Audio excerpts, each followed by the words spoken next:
We just came back from Grand Oasis Cancun, and I can't wait to tell you about it. Within minutes of arriving, we were made to feel like we were VIPs the whole time. And it is that way from beginning to end. Want to see what that includes? Stick around for a room reveal, perks breakdown, and a few things we wish we'd known before we checked in right after this. Saving us nearly $700. MTS transfers. It looked fine at the start, so they're simply not true. Meet Steve and Laura, the wandering empty nesters. This is Bookpack Go, your inside look at real adventures, smart travel tips, and how to wander better. One trip at a time. Let's go. So we just got back from Cancun. Had a great time down there. Now I'm going to be up front with everybody and just let you know that for the days that we went down, we were gifted a stay by Oasis Hotels, part of a prize that we got by attending a travel agent conference, and that was one of the giveaway prizes that we could attend and go there for free. We decided to turn it into not only a vacation but an opportunity to visit this resort, which had gotten a bunch of one-star reviews. More about that in a minute, and just to see what it was like. Now, to be perfectly clear, we paid for our own airfare, and we actually purchased a day in advance to match the airline schedule. So we did pay for some things, and Oasis Hotels gets no say over the content of this video or anything that we say or our opinions. We did score a behind the scenes kind of private tour with Tristan, who was their hospitality director. Got some great insight there. So we wound up leaving on Frontier Airlines. We were able to cash in or cancel the Southwest flight that we already had and book the Frontier Airlines Go Out Pass. And that wound up saving us nearly $700, $300 and a little change per person, which becomes direct flight. And a direct flight becomes credits that we can use on a future flight. There are some restriction dates that we can't travel, so we can always use that.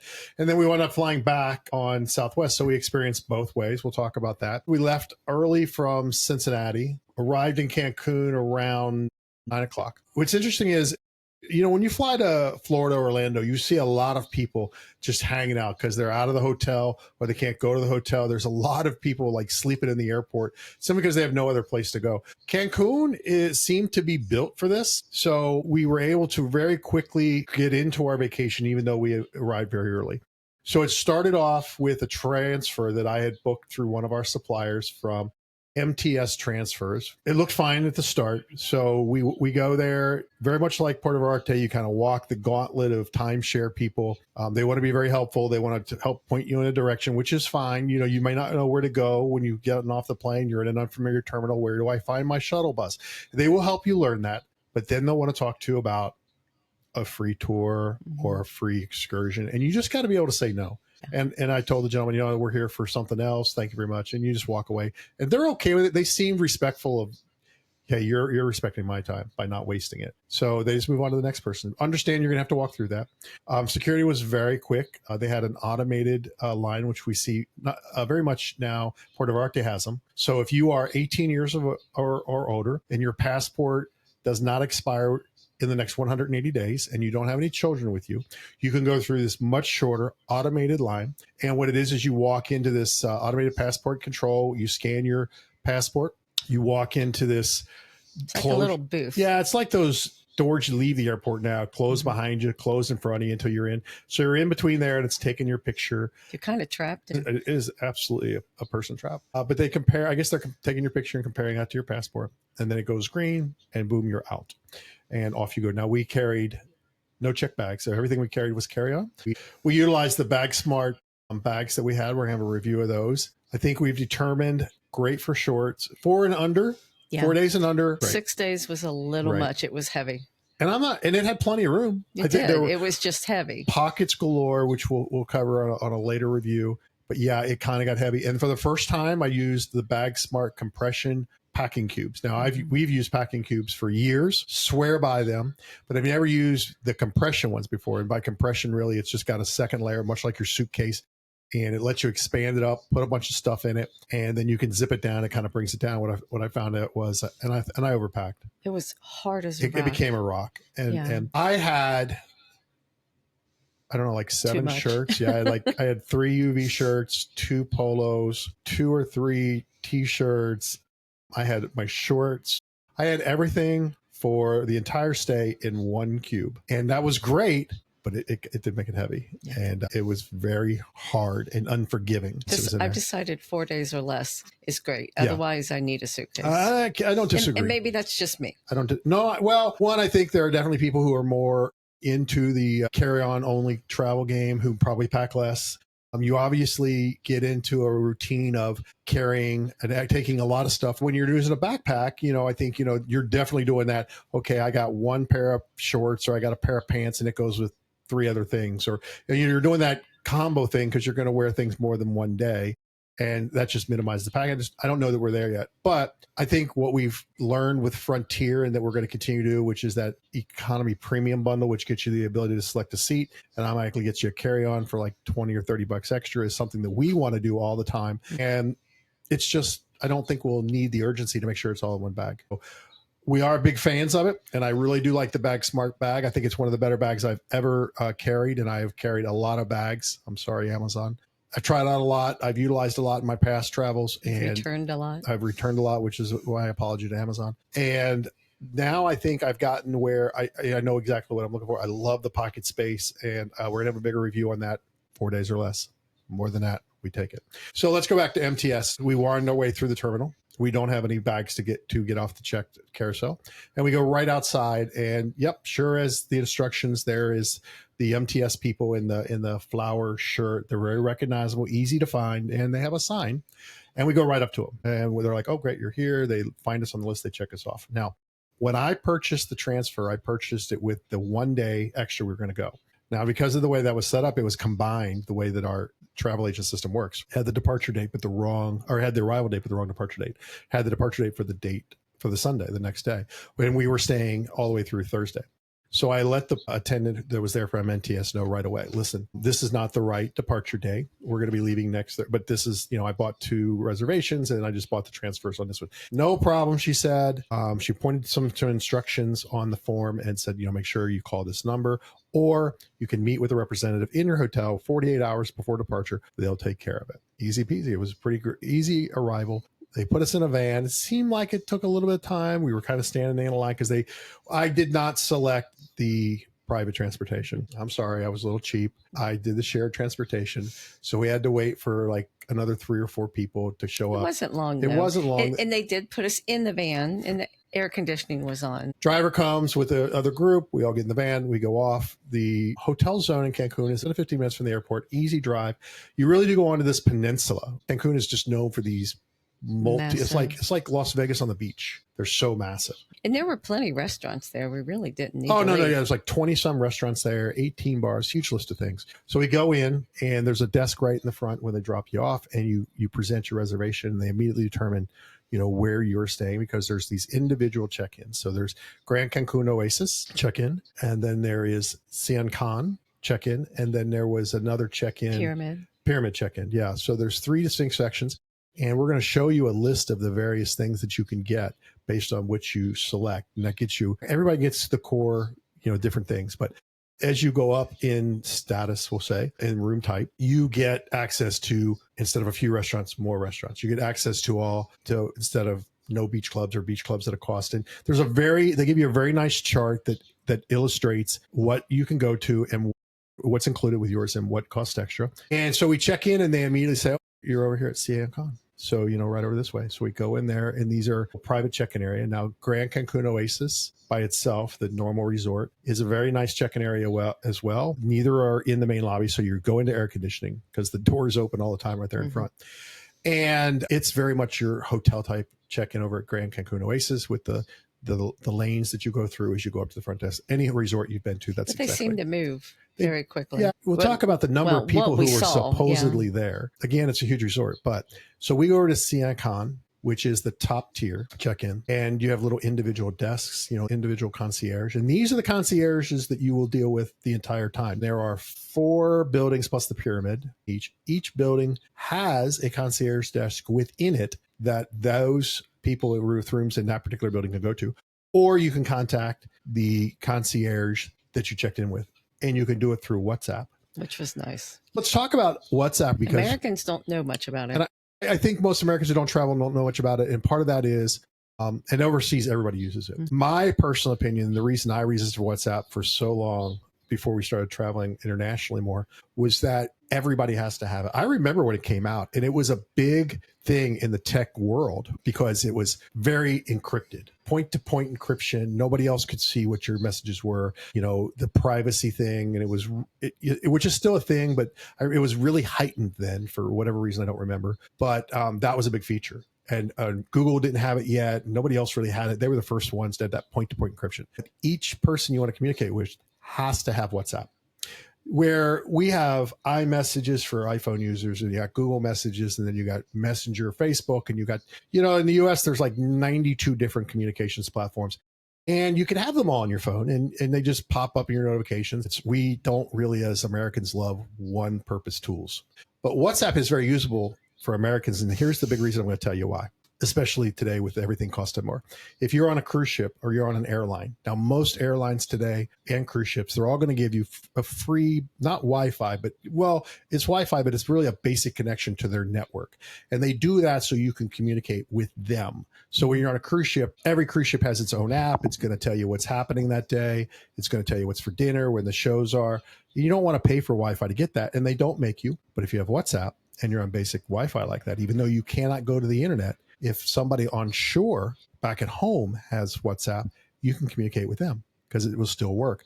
And we typically give it to one of our kids, and they're like the communication hub at that point. And if anybody needs something or we need something, they do the communications. Now, we could give it to everybody, but it's just easier that way.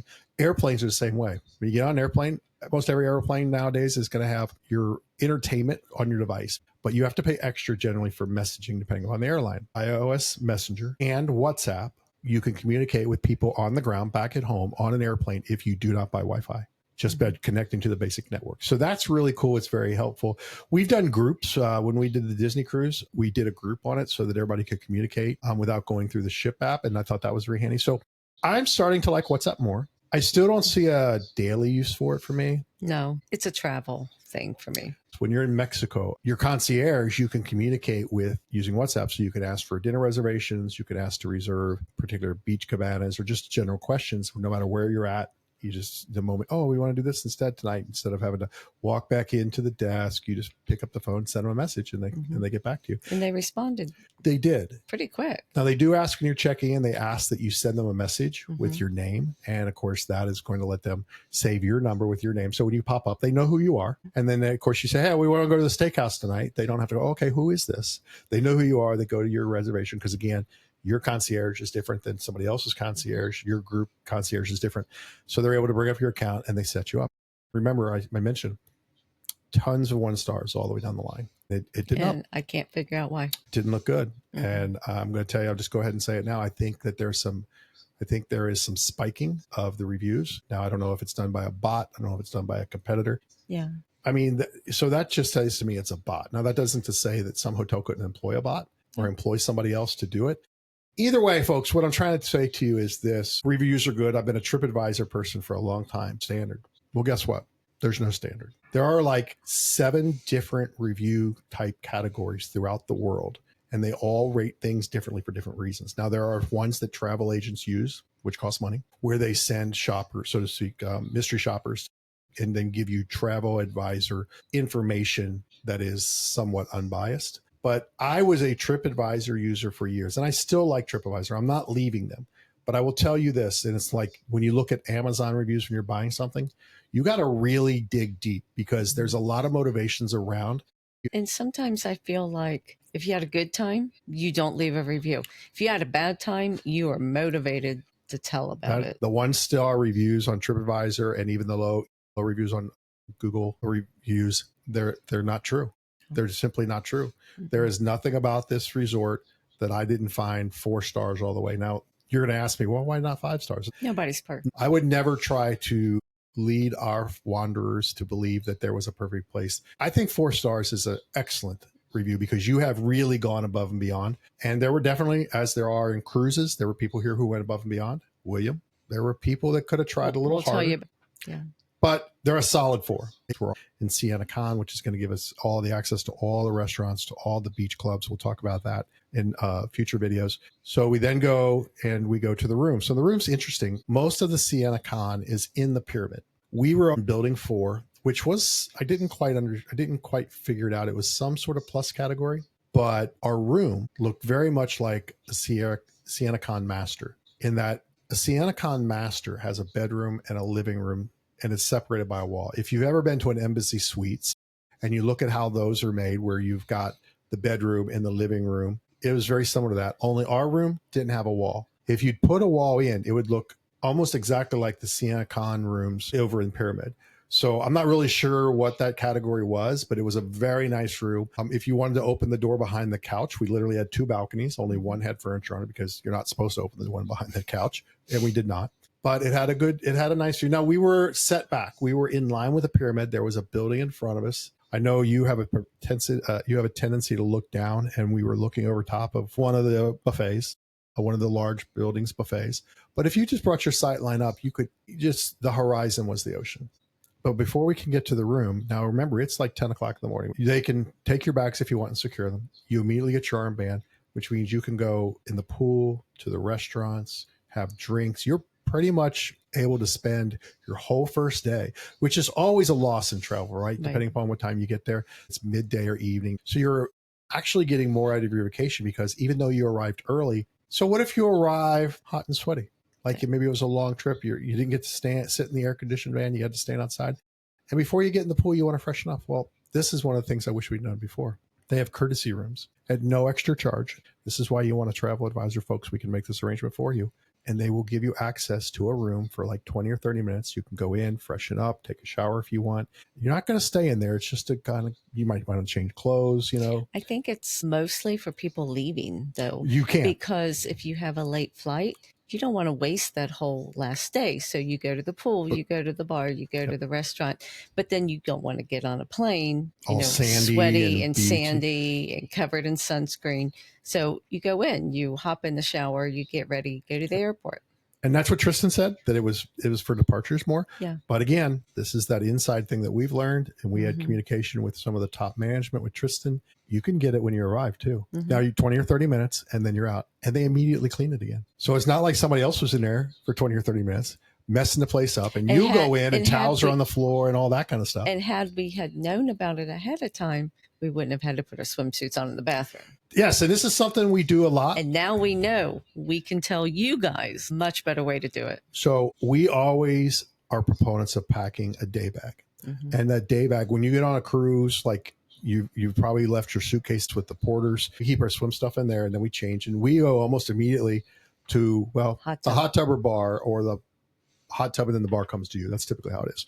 But we want to immediately get into the vacation. This is the first time I've ever been presented at a resort where there was a courtesy room available. So now we know that. I would definitely do that in the future. And yes, you could change instead of in the bathroom. You can change in an actual room. That's a big deal. So we get to access all that things, and we go out and we're looking in these huge pools. And we'll talk on a longer review about the pools and how those areas just changed each time, depending upon what you want to do, from very active party style from where the foam party was, all the way then as you cross the pyramid, kind of, smaller kids in little floats, no real huge splash. It's kids being kids, but not like jumping from the sides, and it just quiets down. It's just more relaxing. So right away we see the Pyramid Ocean Club Bali beds, and we inquire about them. We've gone to resorts all over the place, and day beds, Bali beds, cabana beds, whatever you want to call them, easily $200-300 American per day, because it's a private place. It typically comes with service, food service, drink service. Now, yes, it's an all-inclusive. And if I didn't mention that earlier, yes, this is all inclusive. So you're getting your food, you're getting your drinks. But instead of having to wait in line at the pool bar, which they had one, you could walk in the pool right up to the bar, or walk over to one of the mini restaurants that was alongside the pool, your attendant, William, will bring it to you. Now, we experienced multiple beach clubs, and we'll talk about it. But here's the thing. So the Bali bed in the Pyramid Ocean Club was $975 Mexican per day. US, that was $54. Now, it's actually, when you do the conversion, it's a little bit more, but folks, when you do and buy stuff, never can do the conversion locally. When they ask how you want to pay, especially in Mexico, always say pesos. let your bank back home do the conversion. When I let my bank do it, it shaved another $2 off. That amount by itself, honestly, if we didn't have access to any other beach club, I would have stayed that one every day we were there. And in fact, we did stay there multiple times. We did. It was the only beach club where they brought you food to you. Yeah, we'll get into those The rest differences. of them brought you drinks, but Yep. not your food. Right away to the Bali bed. We're relaxing right away. We're winding down into the vacation mode right away because we're able to access stuff. And it's not even new yet. Now, let me back up. The very first thing we did was go up. We got the Bali bed.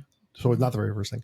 We found the Bali bed. We secured it. And they weren't quite open yet. I think they opened at 10. William was coming around. We hadn't met him yet. And he was talking about pricing and introducing it. We said, but he had to go get his stuff still. And we're like, okay, we want this one. And we kind of locked our stuff there. And then we went right over to Marketplace right there at the pool, which was one of the 3 buffets, the smaller one, overlooking the beach. So immediate access to all that was fabulous. We talked about using WhatsApp. The early amenities at check-in are just one other thing that just make it all better. And then as we went through the days, we tried the different beach clubs. We found the one we liked best. We found the restaurant we liked best, which we'll talk about, which was a location that only served lunch, not dinner. But I thought they had the best food. We'll talk about that in future videos. So if you're thinking about staying at Grand Oasis Cancun, especially, we would recommend for you the Sienna Con upgrade. This is one of the reasons that you want to use a travel advisor, is because we can seriously help you make all your dollars pay off the best by getting you the best access. We've got more insider tips, beach club tours, and even some of the things we do differently next time, like getting that convenience room coming up in future videos. So if you haven't followed us or liked us yet, or hit the subscribe button on YouTube, please do that. Watch for other videos. We have the full in-depth review coming later on, and all right here on Book Pack and Go.